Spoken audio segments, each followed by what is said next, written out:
Welcome to the congregation of Yahweh. We're here on Yahweh's Sabbath day. Greetings to those on the internet. We hope you enjoy the messages that go out. Today's message is titled Born of the Spirit. There are some that believe after you recite a prayer from the preacher, you are born again, and you're locked in there. You can't never stray away. That you're sealed. And there are some that believe that you're not actually born again until you are resurrected in the spiritual. So that's what I would like to discuss, is what is being born again, born of the Spirit. And the Messiah discussed this in John chapter 3.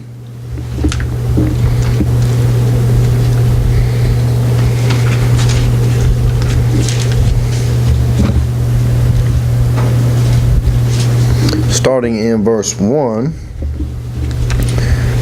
There was a man of the Pharisees named Nicodemus, a ruler of the Jews.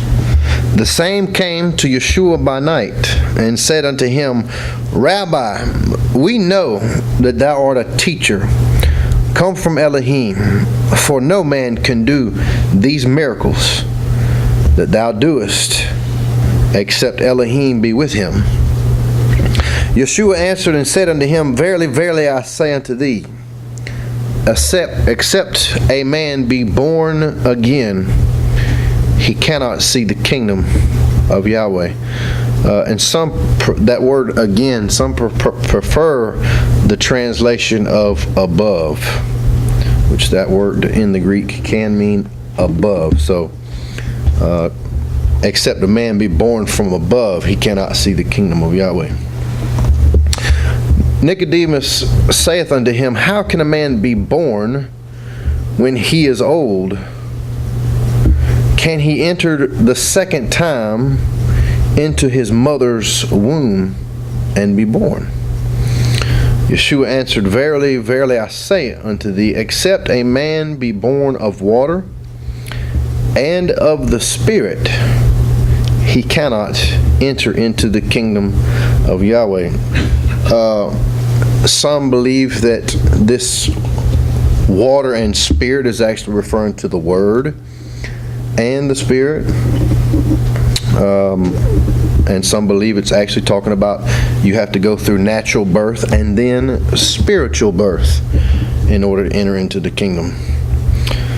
That which is born of the flesh is flesh, and that which is born of the Spirit is spirit. And that would lead people to believe until you are a spiritual being, you're not actually born again. But we're going to weigh out the evidence.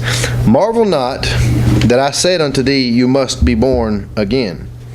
The wind blows where it listeth, or where it desires, where it wants to, and you hear the sound thereof, but cannot tell whence it comes and whither it goes. So is everyone that is born of the Spirit. Now, the word Spirit can also, the word wind can also be Spirit. And some actually says the Spirit blows where it wants to. But I personally like the word wind, because you can hear the wind and you don't know where it's going or where it's coming from. And then he says, so is everyone that is born of a Spirit. So a person that is born of the Spirit hears the Spirit. I think it's just as simple as that. If you're born of the Spirit, you hear the Spirit. That's the evidence. Nicodemus answered and said unto him, How can these things be? Yeshua answered and said unto him, Art thou a master of Israel, and knowest not these things? Verily, verily, I say unto thee, we speak that we do know, and testify that we have seen, and you receive not our witness. If I have told you of earthly things, and you believe not, how shall you believe if I tell you of heavenly things? And let's go through a few things that he said about the Spirit. In John chapter 4,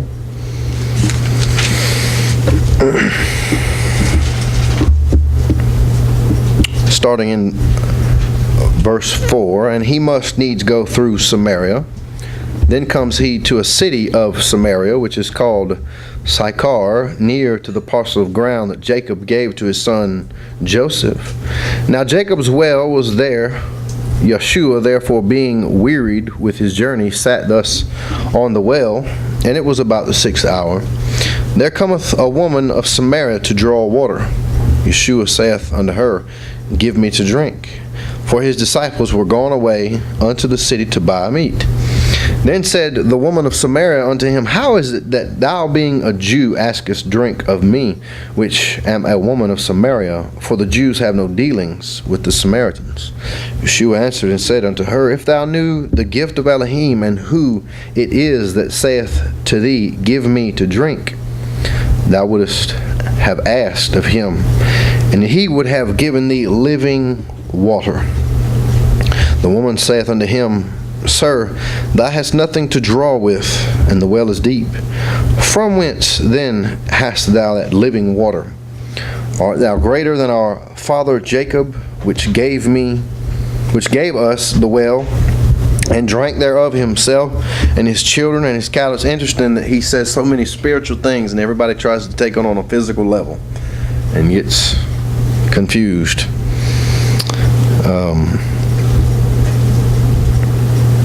Yeshua answered and said unto her, Whosoever drinks of this water shall thirst again. But whosoever drinks of the water that I shall give him shall never thirst. But the water that I shall give him shall be in him a well of water, springing up into everlasting life. The woman saith unto him, Sir, give me this water, that I thirst not, neither come hither to draw. Yeshua saith unto her, Go, call thy husband, and come hither. The woman answered and said, I have no husband. Yeshua said unto her, Thou hast well said, I have no husband, for thou hast had 5 husbands, and he whom thou now hast is not thy husband. In that said thou truly.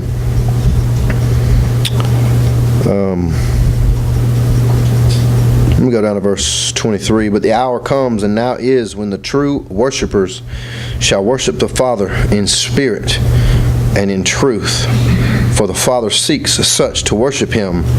Yahweh is a spirit, and they that worship him must worship him in spirit and in truth. And I'm going to flip over to chapter 7 of John. Chapter 7 and verse 37. In the last day, the great day of the feast, Yeshua stood and cried, saying, If any man thirst, let him come unto me and drink. He that believes on me, as the Scripture hath said, out of his belly shall flow rivers of living water. But this spake he of the Spirit, which they that believe on him should receive. For the Holy Spirit was not yet given, because that Yeshua was not yet glorified. And John chapter 14.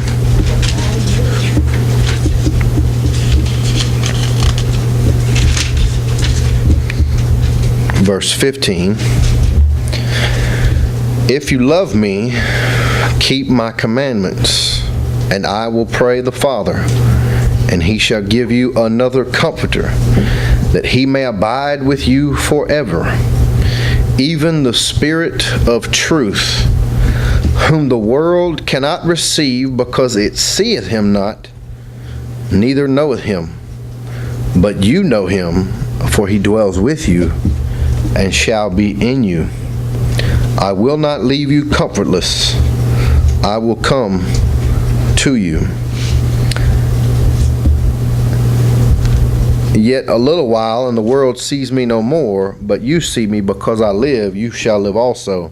At that day you shall know that I am in the Father, I am in my Father, and you in me, and I in you. He that hath my commandments and keeps them, he it is that loves me, and he that loves me shall be loved of my Father, and I will love him and will manifest myself to him. And verse 26, but the Comforter, which is the Holy Spirit, whom the Father will send in my name, he shall teach you all things, and bring all things to your remembrance. So this Comforter that is sent will teach you all things. And he's the Spirit of truth. Peace I leave with you, my peace I give unto you. Not as the world give I unto you. Let not your hearts be troubled, neither let it be afraid. Let's go to chapter 15 and verse 26. But when the Comforter is come, whom I will send unto you from the Father, even the Spirit of truth, which proceeds from the Father, he will testify of me. So this Spirit of truth teaches, brings things to your remembrance, and is a witness, testifies of the Son. And you also shall bear witness, because you have been with me from the beginning. And in chapter 16, starting in verse 7, nevertheless, I tell you the truth. It is expedient for you that I go away. For if I go not away, the Comforter will not come unto you. But if I depart, I will send him unto you. And when he is come, he will reprove the world of sin, and of righteousness, and of judgment. Now, I looked up a few of these words here. Reprove comes from the Greek word 1651. It means to confute, admonish, convict, convince, tell a fault, or rebuke. And all of them relate to teaching, showing, pointing something out. So he is going to admonish, rebuke, convict the world of sin. Sin comes from the root word is missing the mark, transgression. So he is going to rebuke the world for transgression. And of righteousness. Righteousness is justification, being equitable in character or actions. 1 John says, he that does righteousness is righteous, even as he is righteous. So the Spirit's role in our lives is to teach us about sin, about righteousness, and judgment. Now the word judgment comes from 29:20. It has several words, tribunal, justice. But I thought what I really liked about the word is it said, especially used of divine law. So the Spirit has come to convince us of transgression, being righteous, and I like the word divine law, used of divine law, right ruling, justice. Of sin, because they have believed not on me. Of righteousness, because I go to my Father, and you see me no more. Of judgment, because the prince of this world is judged. I have yet many things to say unto you, but you cannot bear them now. In Romans chapter 8, so we started off, someone cannot enter into the kingdom unless they have been born of the Spirit. from above. And then we see that he's going to send the Spirit of truth that's going to teach us. It's going to witness of him. It's going to convict us. And Paul speaks on being led of the Spirit in Romans chapter 8, starting in verse 1. Now he just went through a long sermon on the battle between the flesh and the Spirit in chapters 6 and 7. And then in chapter 8 he tells us about the victory, how he found the solution to the battle between the flesh and the Spirit. There is therefore now no condemnation to them which are in Messiah Yeshua, who walk not after the flesh, but after the Spirit. For the law of the Spirit of life in Messiah Yeshua hath made me free from the law of sin and death. For what the law could not do, in that it was weak through the flesh, Yahweh sending his own Son in the likeness of sinful flesh, and for sin condemned sin in the flesh, that the righteousness of the law might be fulfilled in us, who walk not after the flesh, but after the Spirit. For they that are after the flesh do mind the things of the flesh, but they that are after the Spirit, the things of the Spirit. For to be carnally minded is death, but to be spiritually minded is life and peace. Because the carnal mind is enmity against Elohim, for it is not subject to the law of Elohim, neither indeed can be. So then they that are in the flesh cannot please Elohim. But you are not in the flesh, but in the Spirit, if so be that the Spirit of Elohim dwells in you. Now if any man have not the Spirit of Messiah, he is none of his. And if the Messiah be in you, the body is dead because of sin, but the Spirit is life because of righteousness. But if the Spirit of him that raised up Yeshua from the dead dwell in you, he that raised up Messiah from the dead shall also quicken your mortal bodies by his Spirit that dwells in you. Therefore, brethren, we are debtors not to the flesh to live after the flesh. For if you live after the flesh, you shall die. But if you, through the Spirit, do mortify the deeds of the body, that means put to death the deeds of the body, you shall live. For as many as are led by the Spirit. I think that directly relates to what he said in John chapter 3. Those that are born of the Spirit hear the Spirit. For as many as are led by the Spirit of Elohim, they are the sons of Elohim. For you have not received the spirit of bondage again to fear, but you have received the spirit of adoption, whereby we cry, Abba, Father. The Spirit itself bears witness with our spirit that we are the children of Elohim.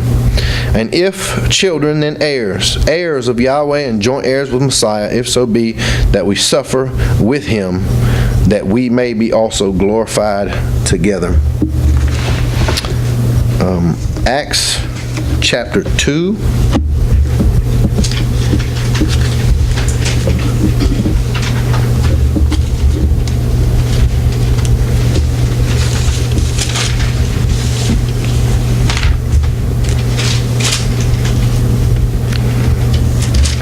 And when the day of Pentecost was fully come, verse 1, when the day of Pentecost was fully come, they were all with one accord in one place.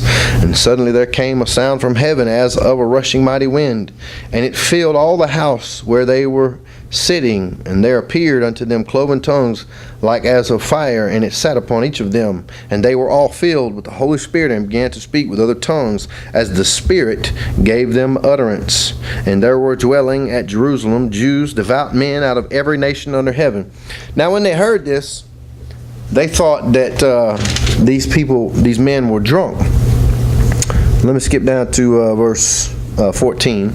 But Peter, standing up with the 11, lifted up his voice and said unto them, You men of Judea, and all you that dwell at Jerusalem, be this known unto you, and hearken to my words. For these are not drunken, as you suppose, seeing it is but the third hour of the day.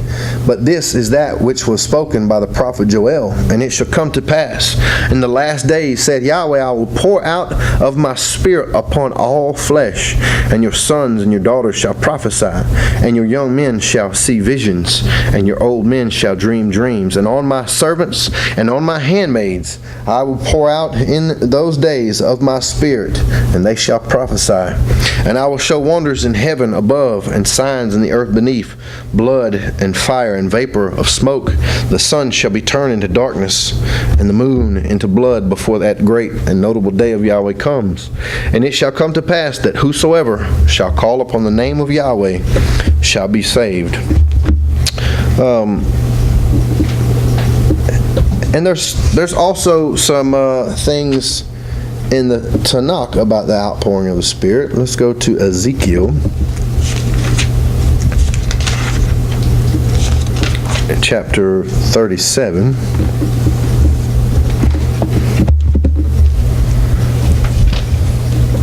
Starting in verse 1.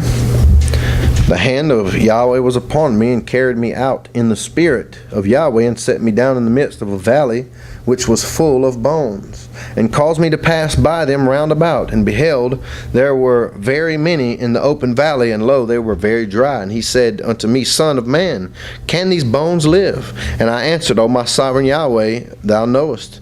Again he said unto me, Prophesy upon these bones, and say unto them, O you dry bones, hear the word of Yahweh. Thus saith my sovereign Yahweh unto these bones, Behold, I will cause breath to enter into you, and you shall live. And I will lay sinews upon you, and will bring up flesh upon you, and cover you with skin, and put breath in you, and you shall live. And you shall know that I am Yahweh. So I prophesied as I was commanded, and as I prophesied, there was a noise, and behold, a shaking, and the bones came together, bone to his bone. And when I beheld, lo, the sinews and the flesh came up upon them, and the skin covered them above, but there was no breath in them.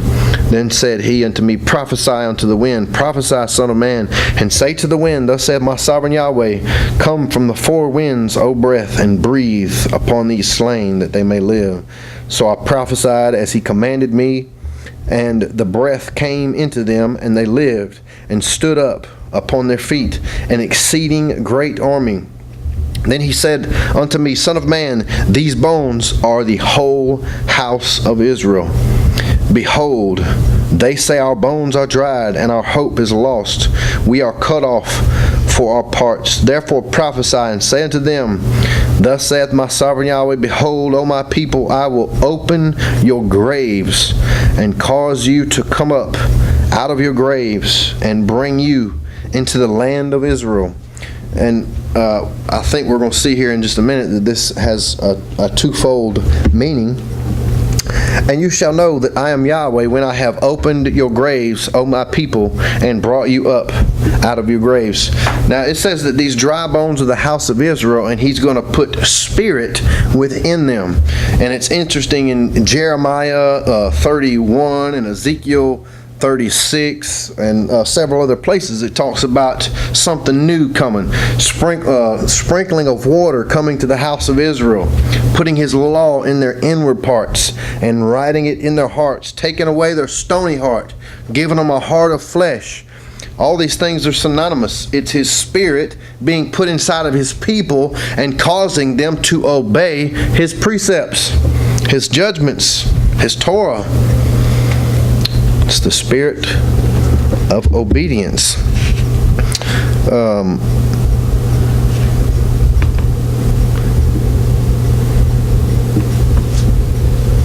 In verse 14, And I shall put my spirit in you, and you shall live, and I shall place you in your own land.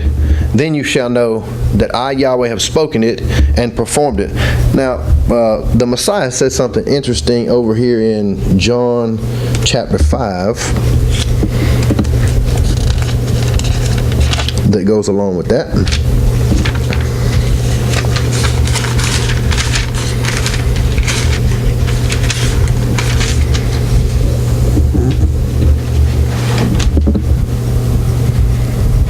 And starting in verse 20, for the Father loves the Son and shows him all things that himself does, and he will show him greater works than these, that you may marvel. For as the Father raises up the dead and quickens them, even so the Son quickens whom he will. For the Father judges no man, but hath committed all judgment unto the Son, that all men should honor the Son, even as they honor the Father. He that honors not the Son honors not the Father, which hath sent him.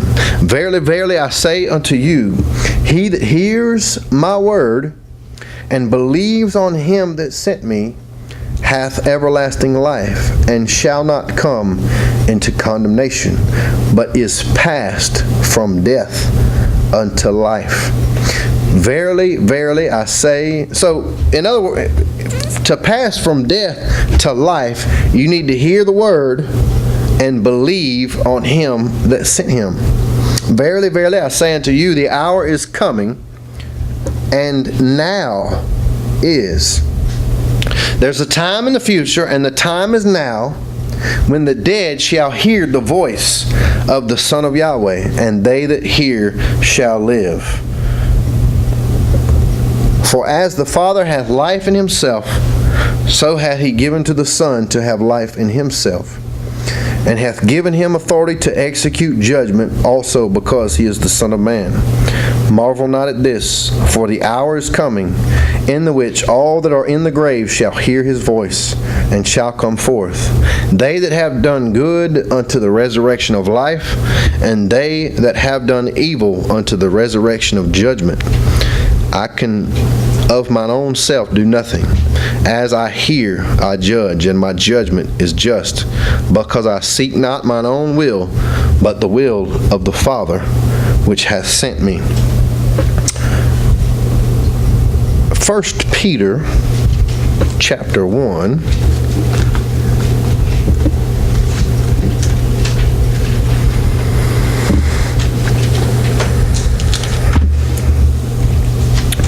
Starting in verse 18.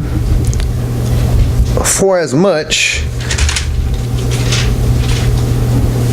Actually, I want to touch on a verse in chapter 1 and verse 2.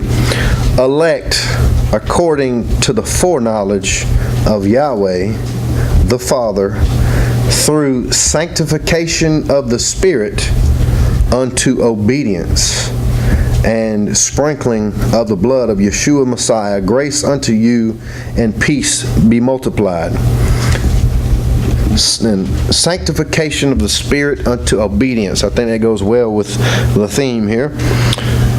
And starting in verse 18, for as much as you know that you were not redeemed with corruptible things as silver and gold from your vain conversation received by tradition from your fathers, but with the precious blood of Messiah, as of a lamb without blemish and without spot, who verily was foreordained before the foundation of the world, but was manifest in these last times for you, who by him do believe in Elohim that raised him up from the dead and gave him glory, that your faith and hope might be in Elohim, seeing you have purified your souls in obeying the truth through the Spirit, obeying the truth through the Spirit, unto unfeigned love of the brethren.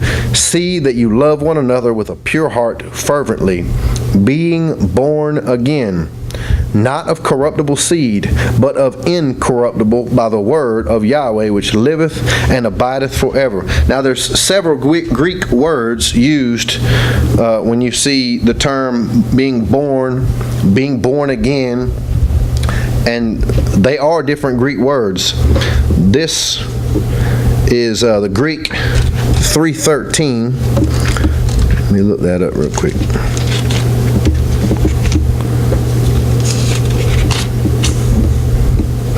3:13, to beget, or by extension to bear. So it still has the same meaning. It's just a different Greek word. Being born again, not of corruptible seed, but of incorruptible, by the word of Yahweh, which liveth and abideth forever. So we see these things are synonymous. Why is being born of the incorruptible Word synonymous with being born of the Spirit? Well, the Word is truth. The Spirit is the Spirit of truth. The Spirit of truth guides you to the truth, which is the Word. Sanctification of the Spirit unto obedience. For all flesh is as grass, and all the glory of man as the flower of grass. The grass withers, and the flower thereof falls away. But the word of Yahweh endures forever. That would clear up a lot of confusion with some of the mainstream doctrines if we could focus on that one verse. The word of Yahweh endures forever. And this is the word which by the good news is preached unto you. I just want to look at a couple more places where it talks about being born. 1 Corinthians chapter 15. Paul is testifying of the death, burial, and resurrection. It says that after his resurrection, he was seen by numerous people. Let's see here. Starting in verse 4, it says he was buried, and he rose again the third day according to the Scriptures. He was seen of Cephas, then of the 12. After that he was seen of above 500 brethren at once, of whom the greater part remains unto this present, but some are fallen asleep. After that he was seen of James, then of all the apostles, and last of all he was seen of me also, as of one born out of due time. I just thought that was interesting that Paul considered his encounter with the Messiah an untimely birth. Galatians chapter 4. Paul is explaining that Hagar and Sarah and their children were allegories of those who were born after the flesh and those who were born after the Spirit. In chapter 4, starting in verse 21, tell me, you that desire to be under the law, do you not hear the law? For it is written that Abraham had two sons, the one by a bondmaid, the other by a free woman. But he who was after the bondwoman was born after the flesh, but he of the free woman was by promise, which things are an allegory. For these are the two covenants, the one from the Mount Sinai, which genders to bondage, which is Agar. For this Agar is Mount Sinai in Arabia, and answers to Jerusalem, which now is, and is in bondage with her children. But Jerusalem, which is above, is free, which is the mother of us all. For it is written, rejoice, thou barren that bearest not, break forth, and cry, thou that travailest not, for the desolate hath many more children than she which hath a husband. Now we, brethren, as Isaac was, are the children of promise. But as then he that was born after the flesh persecuted him that was born after the Spirit, even so it is now. Born after the flesh, born after the Spirit. So far, you know, I'm sure people use different scriptures to weigh their opinions. Some actually believe until you are resurrected in the Spirit and become a spiritual being, you're not born again. But from what I've seen so far, we are being born again. And once you are translated into a spiritual creature, that's the evidence, that's the conclusion of being born again. And I'm going to hit a few more verses. 1 John chapter 2.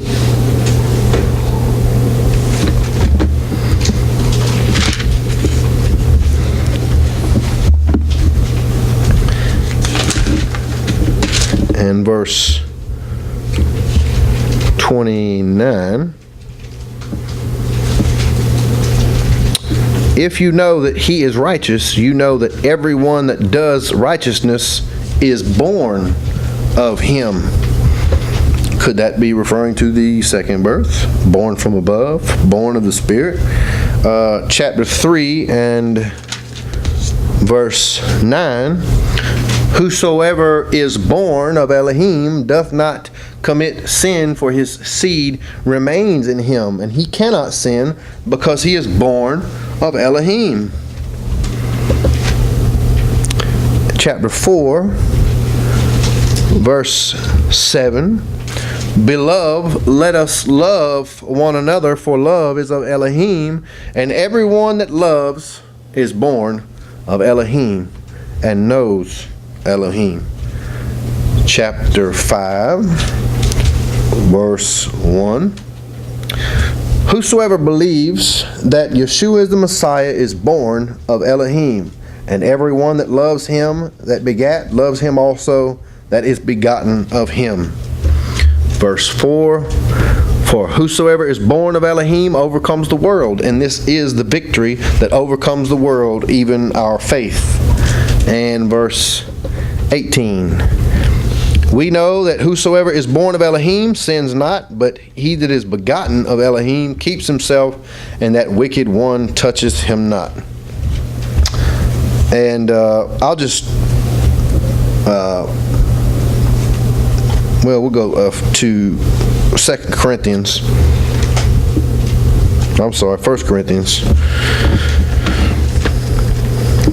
chapter 15. And this is where the interpretation of becoming spirit is being born again. Starting in verse 42, so also is the resurrection of the dead. It is sown in corruption, it is raised in incorruption. It is sown in dishonor, it is raised in glory. It is sown in weakness, it is raised in power. It is sown a natural body, it is raised a spiritual body. There is a natural body and there is a spiritual body. And so it is written, the first man Adam was made a living soul, the last Adam was made a quickening spirit. Howbeit that was not first which is spiritual, but that which is natural, and afterwards that which is spiritual. The first man is of the earth, earthly. The second man is the master from heaven. As the earthly, such are they also that are earthly, and as is the heavenly, such are they also that are heavenly.